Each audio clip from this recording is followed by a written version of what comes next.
Olá a todos e todas, sejam bem-vindos a mais um episódio do podcast Transcrição. E também aqui uma saudação a todos os nossos ouvintes da Rádio Universitária Paulo Freire. Bom, então, para tratar de um tema bem geral dentro da área da genética, né, que é o tema da evolução, hoje nós temos para conversar aqui conosco o professor Rodrigo Oliveira, que é bolsista DCE da UPE Campus Petrolina. Rodrigo, é uma imensa satisfação ter você aqui. Sei que esse é um tema maravilhoso, né? Que você gosta muito de falar, já tem uma excelente experiência nele. Então, seja aqui muito bem-vindo ao nosso episódio de hoje. Eu fico muito feliz pelo convite e agradeço bastante a você e aos outros participantes, né, produtores desse podcast, né, por esse convite para falar justamente desse tema, né, que me é muito caro e é tão importante, né, não só para a genética, mas para a biologia de uma forma geral. Então, espero que, e tenho certeza que vai ser muito frutuosa essa nossa conversa. Boa noite a todos. Com certeza, Rodrigo. Uma das coisas que eu sempre falo um pouco, né, para os estudantes de maneira geral e para pessoas que queiram se interessar pela área da evolução, eu acho que a evolução é a parte mais poética da biologia. É onde a gente tem as teorias, tem as ideias e começa a ver os acontecimentos relacionados a isso, quer seja os atuais, né, os presentes, como também acontecimentos do passado, né, que nos dão bem uma linha do que aconteceu nos processos de adaptação e de evolução da maioria das espécies biológicas, não só aqui da nossa região, mas do planeta como um todo. E aí, quando a gente fala da questão da evolução, a gente não pode esquecer do famoso pesquisador Charles Darwin, né, que tem até uma relação muito grande aqui nos seus estudos por ter passado pelo Brasil. Então, eu queria que você começasse falando um pouquinho do que é que representa para todos nós, né, esse grande homem, Charles Darwin, dentro dos estudos de evolução. Então, Charles Darwin, além, né, de ser o grande idealizador e aquela pessoa que fez todo o seu trabalho de sumarizar, na verdade, não é, a evolução, né, ele foi um excelente naturalista do seu período, vamos colocar assim. Né, Darwin, para contar um pouquinho, né, da figura dele, né, o inglês, ele tentou estudar medicina, inclusive, né, no começo, mas naquele período não existia anestesia, então as aulas práticas eram feitas a cru, e né, ele não tinha estômago, né, para aquilo. Então ele resolveu que não queria, né, a medicina, e Darwin depois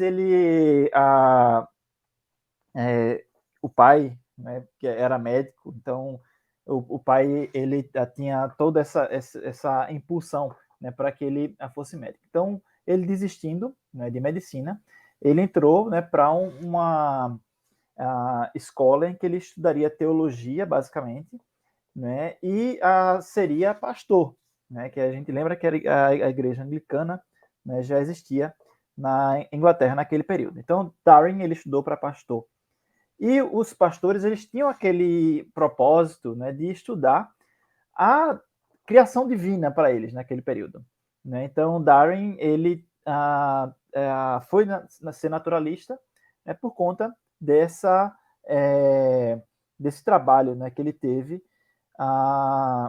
e dessa vontade, né, de conhecer, né, a natureza. Uma das coisas que mais que era caro para ele, que impulsionou, né, essa vontade, né, de ser naturalista, era uma coleção de besouros que ele tinha. Né? Então ele começou a colecionar besouros e as pessoas, alguns amigos, começaram a perceber, né, que ele tinha vocação realmente para naturalista. Sendo que o pai dele não queria, né, que ele fosse naturalista. Ele queria claro, que ele fosse médico, e se não médico, né, fosse pastor. E aí acontece que nesse vai e vem, o Darwin ele foi convidado, né, para ser companheiro, na verdade, um companheiro de para conversas e para um bom jantar, né, com o capitão, né, do HMS Beagle, em sua segunda viagem, que tinha como objetivo cartografar, né, a biodiversidade, né, quer dizer, cartografar os mares aqui da América do Sul. Ele seria naturalista e seria, né, uma companhia. Então, Darwin, ele dormia em uma maca, para ser bem preciso. Né? Quem tem acesso aos diários dele, por exemplo, né, que está disponível na internet, quem tiver curiosidade, né, ele traz todas essas informações, né, sobre esses pontos. E ele esteve aqui no Recife, né, em Pernambuco, mais de uma vez, né, que ele passou por Fernando de Noronha, né, e esteve aqui em Recife, passou 3 dias aqui no Recife. Nos diários dele, ele coloca, por exemplo, né, que ele ficou impressionado com quão retilíneo é o Beach Rock, né, aquele Recife que fica no porto do Recife. Ele esteve em Olinda, mas ele não fez tanta coisa, né, por aqui. Né? Recife já tinha seus problemas, e Darwin ele também não tinha uma afinidade muito grande com o Brasil, porque o Brasil, né, tinha escravidão. Tá? Então, era uma coisa que, para ele, enquanto inglês, já não fazia sentido, né, e ele tinha essa situação. Então, falando um pouquinho, né, dessa figura do Charles Darwin, né, ele é esse naturalista. E essa saída dele pelo mundo foi extremamente importante para que ele pudesse, né, comparar e entender as diferenças e as similaridades entre fauna e flora nessa volta ao mundo que Charles Darwin deu. Então, ele é essa figura central, né, realmente, do conhecimento evolutivo. E aí foram tantos aspectos que foram colocados, né, nessa primeira a falar sua professora aqui.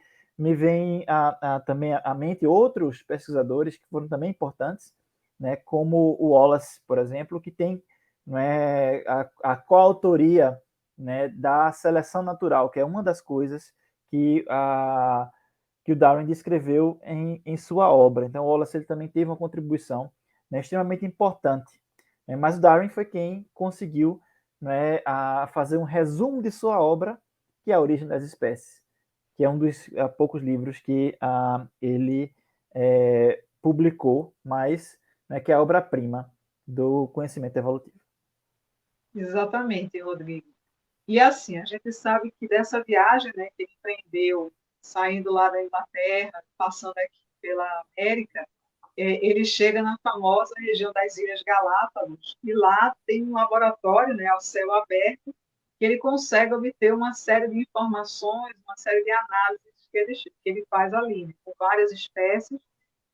Eu conheço mais relatos que são em espécies animais, mas até se você tiver informações de trabalhos com vegetal, é um momento importante até da gente resgatar isso, né, também trazer, mas aí eu conheço bem isso. Então, queria que você falasse um pouquinho do que foi esse trabalho, né, o que foi essas informações que ele, afinal de contas, consegue lá, que dá base a todo esse conhecimento, né, que a gente tem da teoria da evolução das espécies.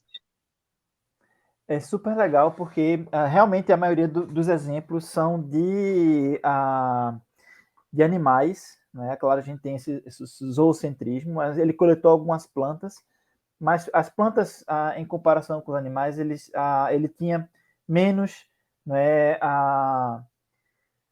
a capacidade de observar as pequenas diferenças que existiam entre uma ilha e outra. A gente lembra que Galápagos é uma ilha, ou na verdade é um arquipélago de ilhas vulcânicas, né, que tem, assim como o Havaí, tem uma periodicidade em que aquele vulcão, né, ele tem sua erupção, e novas ilhas vão se movendo com a deriva continental e vão formando, né, aquele arquipélago. E esses arquipélagos eles são um exemplo espetacular para a gente estudar, né, a irradiação adaptativa. Né? Então, muitos trabalhos hoje, né, eles mostram como, né, uma evolução rápida, juntamente com o processo adaptativo, gerando esse produto, novas adaptações, modifica os seres e traz, e trouxe essa percepção muito clara para Darwin. Então, cada ilha tinha a sua tartaruga diferente. Pelo casco dessa tartaruga, desse jabuti, era possível saber de qual ilha vinha. Tem os pássaros de Darwin, que eram chama de tantilhões, mas não, acho que nas últimas filogenias não colocam ele dentro dos tentilhões, isso eu não tenho certeza, mas enfim, esses pássaros de Darwin, eles tinham bicos diferentes, adaptados a condições diferentes, às floras diferentes de cada ilha. Então, essas percepções para Darwin trouxeram a ele a luz daquilo que já existia, que o próprio Lamarck já tinha trazido naquele período, que é que as espécies elas se transformam. Então, a transformação das espécies é a evolução das espécies, é esse processo de transformar-se. Então, se cada ilha tinha uma estrutura diferente, uma condição diferente e uma espécie que, embora fosse ligeiramente parecida com a espécie de uma ilha com a outra, elas eram diferentes, e tinham hábitos diferentes, talvez. Isso trouxe para ele essa ideia de que não, as espécies elas não são fixas, elas se transformam. E a transformação desse processo ele encontrou em um outro trabalho. Foi no trabalho malthusiano, de Thomas Malthus. Malthus, também inglês contemporâneo de Darwin, publicou População. E esse livro, apesar da nossa crítica que a gente pode fazer hoje, nesse mundo moderno, ele foi extremamente importante para o seu período. Então, Darwin leu Malthus, e Malthus dizia que a população ela crescia em uma progressão geométrica, enquanto os alimentos, a produção crescia em uma progressão aritmética. E ele previu que chegaria a um ponto que existiria briga pela sobrevivência, que existia uma certa competição pela sobrevivência, certo? Então, essa competição, ela foi extremamente importante para Darwin transferir essa ideia da população, dessa guerra por alimento, para a natureza. Então, se na população humana isso acontece, talvez na natureza também aconteça, tá? E aí foi daí que surgiu a ideia de seleção natural. Tanto para o Darwin como para o Wallace foram fundamentadas nas ideias de Thomas Malthus. E a seleção natural e transformação das espécies foi a base daquilo que serviu para Darwin, com tudo aquilo que ele tinha documentado, escrever sua obra-prima, e o resumo da sua obra, que foi A Origem das Espécies. Tem um comentário muito bom que é sobre a seleção natural, que é um dos experimentos de Darwin, que ele usava o próprio jardim. Ele delimitava uma parte do jardim dele com cordas, retirava toda a parte das plantas e durante 3 meses ele observou as plantas que iam nascendo. E, assim, de 357 plantas que ele demarcou, 277 morreram nesses 3 meses. Então, ele basicamente presenciou a luta pela sobrevivência, que eu acho que é um dos princípios da teoria dele de seleção natural. Se eu estiver enganado. Não, ele não só fez vários experimentos quando voltou, mas acho que das grandes contribuições dele também, além dessas, são os trabalhos com pombos que ele fez. Ele era criador de pombos, tá? E na tentativa de encontrar cores e linhagens diferentes, ele realizou vários cruzamentos controlados, e foi muito importante para provar que as espécies elas se transformam. Então, ele trouxe um pouco desse conhecimento. Apesar de que Darwin ele não conhecia, por exemplo, o que era o trabalho de Mendeliano, que ficou engavetado por muito tempo. Então, ele não sabia explicar como é que a herança acontecia. E a herança era tão importante né, para a evolução, né, segundo o que a Darwin colocou. E até o próprio Mendel mandou uma carta para Darwin e essa carta não foi respondida por ele. Ele estava Talvez não tenha chegado, não sei. não ter chegado, muito ocupado, quase, se eu não me engano, foram 20 anos para desenvolver a teoria, não foi? De 20 a 15 anos nessa Eu faixa. não sei precisar exatamente o tempo que ele passou, né, para descrever, né, depois dos encontros. Eu sei que houveram, né, várias opções, ele deixou engavetado isso por muito tempo, né, principalmente porque ele achava que as ideias dele não eram tão boas. Existe muita pressão, inclusive, né, na sociedade, de que não, foi por uma questão religiosa que ele não publicou. Não, acho que muito mais porque ele faltava segurança dele próprio, né, para fazer com que as ideias, faltou uma segurança dele próprio, né, com as próprias ideias. Faltou uma segurança dele com as ideias que ele tinha planejado. O que ele tinha em mente, ele trocava cartas, né, com outros naturalistas, e essas cartas, ele descrevia as ideias, mas será que você acha que eu não estou pensando besteira? Será que vão aceitar, né, essa minha ideia? Então, eu acho que para Darwin foi muito difícil isso, né, que as ideias dele fossem, né, aceitas, né, de que as espécies elas se transformavam, que não existia era simplesmente o fixismo. Mas ele tinha dados para isso, né, tanto que ele conseguiu, né, publicar, né, a origem das espécies. E eu acho que a grande coisa que impulsionou, né, essa publicação foi a carta, né, do Wallace. Então, acho que a gente tem, né, um bom panorama do que aconteceu, né? Acho que esse ponto que você também comentou, dessa, digamos, insegurança científica para o lançamento da teoria, das ideias, eu também concordo. Eu acho que é um ponto importante, porque você trazer algo inovador, né, trazer algo que não se pensava daquela maneira, as ideias sobre mecanismos do que seria a evolução eram completamente diferentes, não se baseavam com a ideia da seleção natural, então isso com certeza era muito desafiador, né, para uma pessoa que tentou buscar, sem olhar a biografia mesmo dele, buscou vários caminhos até encontrar esse caminho naturalista. Então, acredito muito nisso.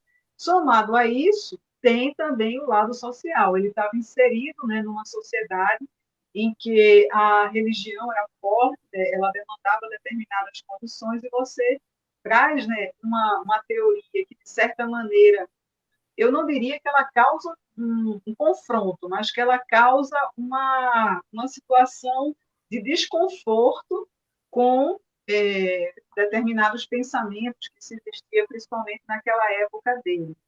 Eu acho que esse é até um ponto importante que a gente pode comentar aqui e explorar muito, né? Porque, por exemplo, toda vez que a gente tenta transformar os conteúdos de evolução, quer seja no ensino, quer seja na aplicação, a gente sempre tem muita dificuldade, porque muita gente quer associar isso às teorias teológicas, origem e surgimento das espécies baseada na religião. Então, isso acaba gerando, né, um certo confronto nessas ideias e acaba tendo uma problematização. Como é que você vê isso, Rodrigo? Como é que você pode falar um pouco de como foi na época dele e como é que está sendo hoje ainda essa condição? Na época dele, né, gerou, acho que muito burburinho depois que publicou, né? Porque aí foi que passaram a perceber, não, mas olha, isso tem nada a ver, não é assim. E a gente sabe, né, como é que era na, na, na Idade Média, né, porque a religião é uma forma de dominação, né? Então, se você estava dizendo que que era diferente, né, daquilo que aquele dominante estava dizendo, então, né, gerava toda essa polêmica. No ensino hoje, no mundo moderno, né, eu acho que inclusive é uma coisa que é sugerida, né, tanto por pesquisadores na área de ensino, como por de ensino de evolução, como pelos próprios livros didáticos, e tudo mais. Aí eu tomo como base, por exemplo, né, o Futuíma, que é um dos livros, não é, mais utilizados para o ensino, né? Aí eu queria ilustrar, né, esse conhecimento ou essa discussão até com uma coisa bíblica, né, para ficar, né, para fazer esse contraste, né? Dai a César o que é de César e a Deus o que é de Deus, né, nesse sentido.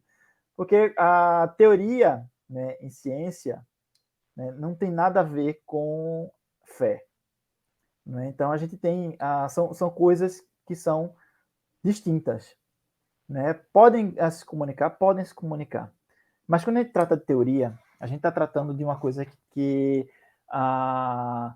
é suportado, né, por evidências. Quando a gente trata de teoria, a gente está tratando de algo que foi extremamente racionalizado, ou seja, existe um raciocínio, né, por trás de uma teoria, seja ela qual for, tá? Então, a teoria, né, ela é uma conclusão, né, científica desse raciocínio. É diferente de fé, porque fé, né, é algo que não é racional. A pessoa não precisa acreditar, quer dizer, a pessoa só precisa acreditar, né, para ter fé. Ela não precisa pensar para ter fé, né? Porque fé é algo que é inerente ao ser humano. A gente não testa a fé, né? A fé, ela ou você acredita ou você não acredita, né? Ela é tudo ou nada, né? Então, ela é muito nesse sentido. E quando a gente trata de teoria, a gente não está tratando, né, de algo que a gente acredita. A gente está tratando de algo que a gente entende. Então, a teoria, né, ela é fruto do raciocínio, tá? Ela é fundamentada em evidências, né? Ela tem testes, né? O Vinícius ele colocou, né, aqui alguns experimentos, né, que o Darwin realizou, né, as evidências que ele encontrou, tá? Então, quando a gente faz ciência, a gente não está tratando, né, de acreditar em uma coisa ou não. A gente não tem espaço, né, em ciência para fé. A gente não em ciência a gente não vai dizer que uma coisa vai acontecer outra porque eu acho, né, que é desse jeito. Então não existe esse achismo.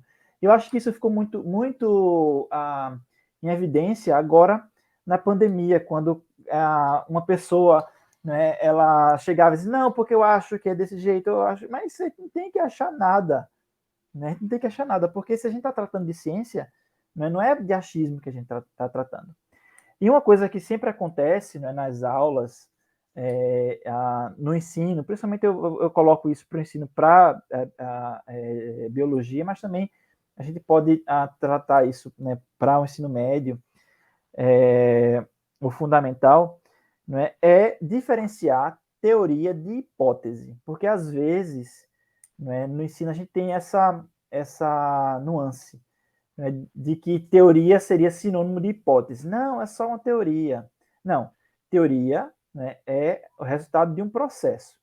E uma hipótese é algo que poderia ser verdade, algo que a gente vai elaborar, algo que, com base naquilo que a gente tem conhecimento, a gente pode, olha, o céu, né, pode ser azul, né, isso é uma possibilidade, e a gente vai testar essa possibilidade. Então, existe esse problema. Eu acho que uma dos grandes problemas da educação no Brasil, talvez, seja justamente, né, a má formação, né, dos professores que vão levar esse conhecimento para a base. Né? Eu acho que o professor, quando ele é bem formado, né, quando ele entende o que é teoria, quando ele entende o que é hipótese, quando ele entende o que é fé, ele consegue lidar, né, no ambiente escolar, porque o ambiente escolar, né, ele é muito ligado, né, com aquela sociedade mais próxima, né, com as famílias. Então, no ambiente escolar, lida-se com várias denominações, com várias ideologias, né? E o ambiente escolar é um ambiente para para essa diversidade, mas também é um ambiente para se ensinar ciência. Né? Então, acho que com um bom profissional, a boa formação do profissional, né, nesse sentido, né, é essencial. para que isso ocorra. E, sobretudo, né, o professor ele precisa, né, o professor de biologia, o professor de ciências, ele precisa, né, ter a sua formação acima das suas crenças, né, porque no sentido daquilo que ele está trabalhando. Então, não é um espaço, né, para você, na sala de aula, a tratar de suas crenças. As crenças são inerentes ao ser humano. Né? Cada um tem uma crença diferente, que pode acreditar ou não acreditar. Né? No ambiente, né, educacional, é um ambiente para se trazer ciência. E eu acho que é esse, né, o caminho que a gente tem que seguir, né, no ensino de evolução, principalmente nesse início, né, na formação desses adolescentes, das crianças e adolescentes sobre esses temas. Exato. Só assim também a título da gente abordar, né? Historicamente, a gente tem situações aí relatadas de professores que colocaram, né, o ensino da evolução nas suas aulas, nos seus modelos, nas suas atividades, sim, porque até atividades práticas a gente pode envolver esse tema, e existem relatos, né, de que eles foram reprimidos. Tem até um caso, né, o grande caso que foi relatado, né, do professor americano, que foi, inclusive, levado à justiça, aquele caso proibindo, né, o ensino da evolução. Então, é bem complicado a gente ter situações desse tipo, né, acontecendo. Infelizmente, enquanto a gente não abrir os olhos, a gente vai continuar, né, olhando aquilo que a imagem que eles colocam com a luz atrás da gente está refletindo na parede, só o reflexo, né, daquilo que realmente é o que colocam. Né? O que eu estou falando é do mito da caverna. Né? Eu acho que isso é extremamente importante, a gente, né, sair dessa caverna e pensar, e não aceitar qualquer coisa, né, que seja colocado. E em muitos casos disso acontece, às vezes de alunos também, né, na minha experiência, formando alunos, tanto na licenciatura como no bacharelado, mas principalmente da licenciatura, né, de certo modo, é alguma resistência das pessoas, né, a entender essas diferenças, né, e realmente sair da caverna, né, e perceber que existe espaço, né, para a ciência ser ensinada e que existe espaço para a fé ser praticada, mas que não é o mesmo espaço. Então, acho que esse é o sentido. Entendi. E acho que você tocou num ponto bem, né? A gente pode separar as duas coisas e essas duas coisas podem estar dentro de nós. Eu acho que isso também é um ponto importante. Não é tudo bem ter a questão dos locais, mas que a gente pode viver com essa dualidade aí, que seria em algumas visões, né? Como sendo uma dualidade nesse. Bom, eu acho que a gente também podia, né, tratar aqui de um ponto importante, que é a gente entender como que todo esse conhecimento, né, que foi proposto pela teoria da seleção natural, que tem a ver com o processo da evolução das espécies, ele pode ser aplicado no nosso dia a dia. Então, Rodrigo, talvez até em cima do que você vem realizando, né, porque você também é pesquisador, como é que a gente pode aplicar esses conhecimentos de evolução em pesquisas, em áreas específicas ou de modo geral? Evolução, né? Acho que na introdução, né, quando a gente conversou, a evolução é uma ciência, ou faz parte da ciência biológica, né, mas é uma temática, né, que ela é uma temática que liga várias temáticas. E ela é uma teoria, e por sua natureza, ela é filosófica. Né? Por ser filosófica, ela pode dar fundamento para diversas coisas. Né? Seja nas ciências humanas, por exemplo. Né? Então, por muito tempo, né, ela foi a teoria, quem for estudar, né, a teoria evolutiva no meados do século XX vai ver que a teoria foi utilizada, tanto mendeliana como evolutiva, como justificativas para o nazismo, por exemplo, mas que também são fundamento para que a gente entenda, né, que o ser humano, né, por argumento contrário, né, vamos colocar assim, dessa forma, né, para renegar, né, essas ideias como o nazismo. Tá? Então, muito do pensamento do século XX, né, ele foi fundamentado, né, nas teorias evolutivas propostas por Darwin, porque a partir de agora as espécies elas não eram fixas, elas se transformavam. Então o homem também se transforma, né? Então existia essa, esse fundamento. Isso no século XX. Hoje, né, a pesquisa, né, a gente pode ter dois vieses para o estudo evolutivo. Uma para a pesquisa básica, né, que é a pesquisa de base, que vai trazer, né, essas informações, que vai trazer, né, esses conhecimentos, mais evidências para a gente entender esse processo evolutivo. Tá? Então, isso aconteceu, por exemplo, né, quando a Watson e Crick, né, eles desvendaram a estrutura, né, do DNA, né, e a partir daí, né, toda a tecnologia, né, do DNA e toda a biotecnologia se desenvolveu. Tá? Então, isso modificou, né, a forma como a evolução, né, ela fundamentava, mas também é ciência básica. Então, né, por sua natureza, né, a teoria evolutiva ela é uma ciência básica. E ela traz essas informações. Mas como a ciência básica, né, ela é extremamente importante, né, como, por exemplo, uma coisa que está muito na moda, né, que é a edição genética, né, foi descoberto com ciência básica, né, a evolução ela traz, né, o estudo evolutivo ele traz, né, ferramentas que são importantes. Um exemplo muito próximo nosso agora, né, é em relação ao estudo do coronavírus, principalmente, né, no seu processo, que já tinha surgido, né, essas ideias, né, com o Zika.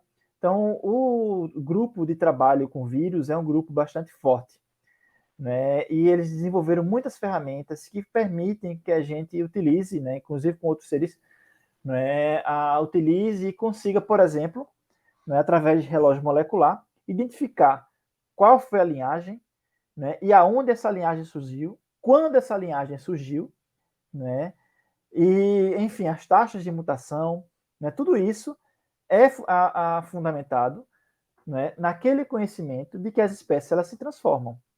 Né? Então, se as linhagens elas surgem, né, elas estão, olha, teve linhagem delta, ômicron, né, elas têm um ancestral em comum. Então, ocorre essa transformação das espécies. A maior evidência atual, né, que temos que a evolução, né, ela ocorre, né, o próprio coronavírus, a gente está vendo isso na prática, né, no nosso dia a dia.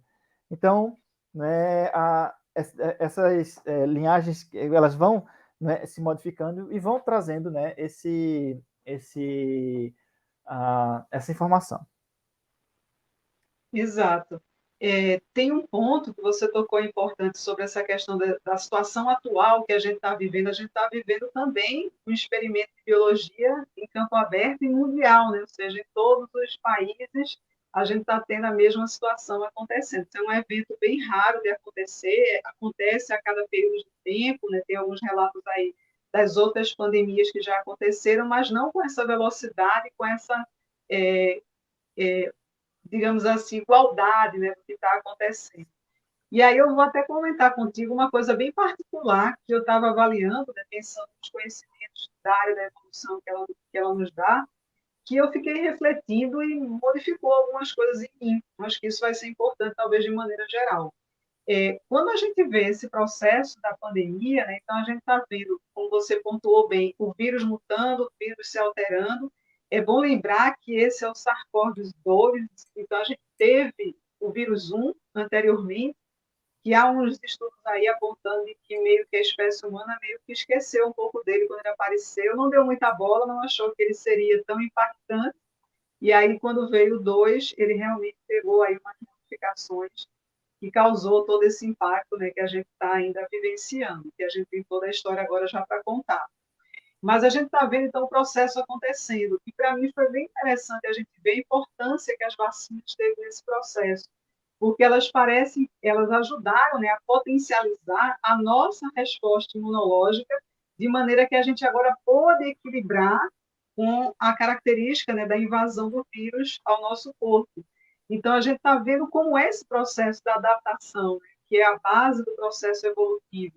Então, em algum momento, você tem o patógeno ali ganhando a batalha, e aí nós, né, somos hospedeiros, que estamos passando por toda a problemática surgida das doenças, do vírus, a gente começa a equilibrar as forças, e agora a gente já está numa condição que consegue combatê-lo, né? Pelo menos as variantes atuais, elas já estão começando a entrar no que a gente chamaria de um equilíbrio. Então, eu achei esse processo interessante. Eu não tinha imaginado, né, como que era essa nossa resposta, o que é que ela desencadearia nesse processo. Então, isso foi a minha percepção que eu tive. Não sei se você também identificou isso. Tenho, e é uma coisa que de certo modo é conhecida também, né? A gente tem a interação que foi descoberta, inclusive, né? Herbívoro, a planta, né? Mas também de um processo coevolutivo planta-parasita, tá? E as vacinas, elas trazem para a gente, né, uma situação em que, normalmente, quando um parasita surge, né, em uma linhagem, esse parasita ele tende a dizimar, né, uma população. Isso é natural, a gente encontra isso em diversas condições na natureza. Então, o que aconteceu com nós, humanos? A gente encontrou, não é, um grande inimigo, vamos colocar assim dessa maneira. E esse inimigo, né, ele começou, muita gente morreu na pandemia. No Brasil, acho que são quase 680 mil. Né, 680 mil pessoas é uma cidade, não é enorme já. Imagine, né, a cidade fantasma, né, foi causada no mundo, né, quantas pessoas não morreram, né, por conta dessa nossa briga, né, com esse vírus. Então são dois, esse aspecto ele é importante, né, porque a vacina ela justamente evitou, não é, que a gente tivesse naquela mesma condição que a gente estava um ano atrás, não é, quando a gente estava sem vacina, não é, sem poder algumas coisas e enfim. Então, ela é, né, essa resposta da ciência, né, e que faz com que esse ajuste, essa equalização, que é uma equalização natural que acontece, né, entre um parasita e o seu hospedeiro, né, que a gente tem um sobe, o outro desce, um sobe, o outro desce, né, essa quantidade. Então, existe esse ajuste. E esse ajuste ele foi propiciado, né, pelas vacinas. Então, é extremamente importante. E é importante lembrar também, né, que não foi só o SARS-CoV-1, a gente teve a MERS também, né, que era outro coronavírus. E eu queria levantar também, né, um ponto que é importante, não sei se a gente tem espaço, né, para tratar disso, mas, né, que a evolução é extremamente tanto importante para a gente, né, também utilizar como base para entender a biodiversidade e conservar a biodiversidade. Né? E em se tratando da conservação da biodiversidade, né, quando a gente não conserva, a gente abre espaço para que novos vírus eles também surjam. Né? Porque existem muitos vírus por aí. Hepatite, acho que é D, por exemplo. Se vocês procurarem na internet, vocês vão encontrar esses relatos, né, dessa hepatite que surgiu numa comunidade humana na Amazônia, né, mas que, por sorte, ela foi erradicada, né, com o pessoal, acho, da Fiocruz, né, que fez esse trabalho, né, com essa comunidade para que, né, a doença ela fosse erradicada nessa localidade. Imagina se ela se espalha. Então, é importante, né, proteger, né, as florestas, proteger o ambiente, porque a gente vê, né, a evolução ela ocorre lá também, e lá pode servir tanto como reservatório para toda a biodiversidade, para remédio, mas também para veneno. Exatamente. E tem uma questão também, né, quando a gente pensa nos estudos de evolução de modo geral, é bom a gente lembrar que os organismos têm tempos diferentes nos seus processos de adaptação e de evolução, e até da própria mutação. Às vezes a gente acha que é tudo igual, ou seja, da mesma maneira que o vírus, o humano, o tigre, a plantinha que está ali, teriam os mesmos tempos para todo o processo acontecer. E essa é a beleza, né? Acho que isso talvez te encanta muito, eu particularmente também em alguns estudos que eu já fiz de evolução, esses tempos serem diferentes. Então, a gente encontra situações de espécies que estão começando o seu processo de modificação, espécies que já se modificaram, mas ainda não estão tão adaptadas, espécies que já estão adaptadas. Isso, inclusive, bate nessa sua fala da conservação, né? Para o tempo daquelas espécies se renovarem, poderem permanecer, se adaptarem melhor com as próprias mudanças naturais que a gente teria do ambiente, elas vão demandar esse tempo que só elas sabem, né? Cada uma delas respeita dentro dos seus ciclos. Acho isso lindo. Exatamente, né? Eu gosto muito também de um termo que está sendo bem usado agora, que é a genética da conservação. Só colocando na parte de conservação, que seria a evolução aplicada. Rodrigo, você já presenciou algo sobre isso, assim, de identificar a variabilidade genética para poder preservar algum grupo específico, alguma população específica? Esse é o sonho, né, de todo geneticista da conservação, é fazer esses trabalhos, é realizar esses trabalhos. Então, aqui no Brasil, a gente tem um trabalho muito bem feito com o mico-leão-dourado, que é um trabalho em que se é realmente estudada a diversidade genética do mico-leão, né, espécie bandeira da Mata Atlântica, da Floresta Atlântica, né, por sua diversidade da Floresta Atlântica. E esse é um grande exemplo que a gente tem no Brasil, né, de recuperação de uma espécie, né, de conservação, né, de uma espécie e também em nível genético. Então, fora isso, a gente tem alguns trabalhos que são feitos por zoológicos. Né? Infelizmente, por exemplo, plantas a gente não tem.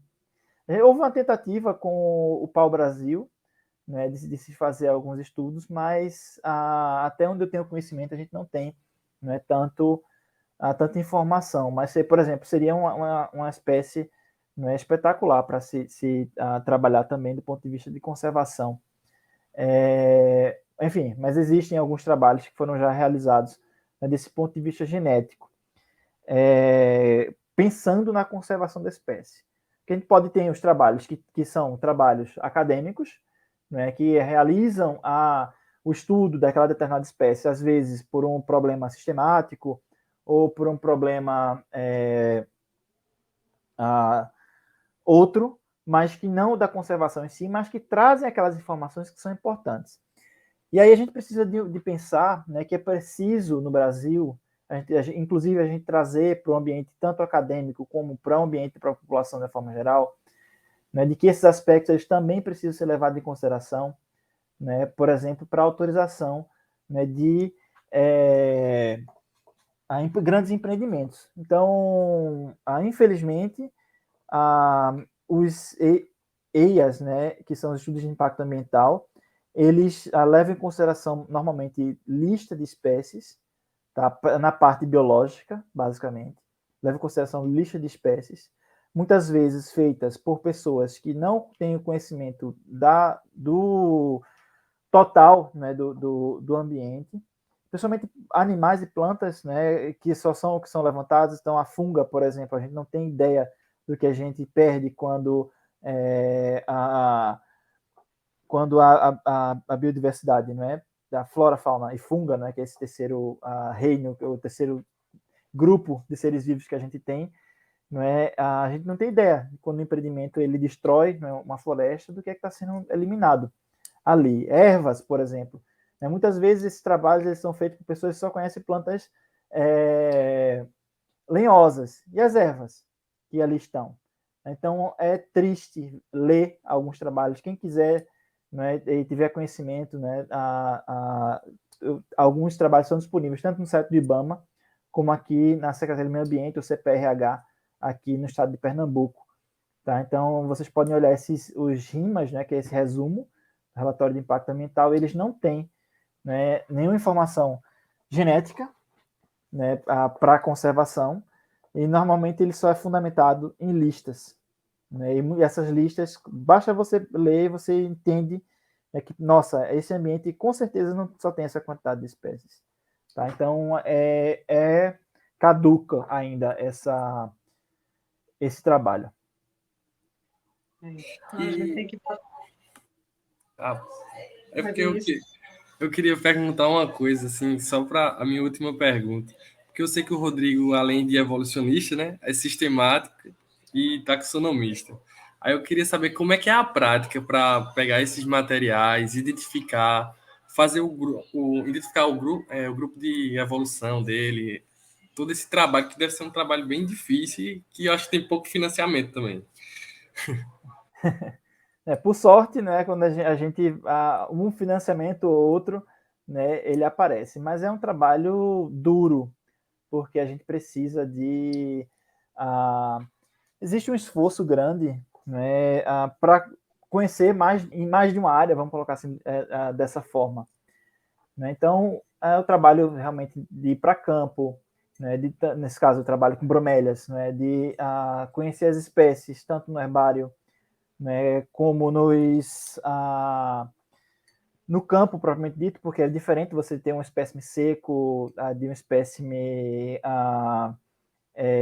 vivo, né? Então você tem essas diferenças, é importante ter esse conhecimento, é importante viajar e perceber a diversidade que a gente tem, né, na espécie e coletar, né, o material. Então, em um trabalho que é feito, a gente procura ver o que é que já existe, procura nas bases de dados, né, principalmente dados de herbário, onde é que as espécies elas ocorrem.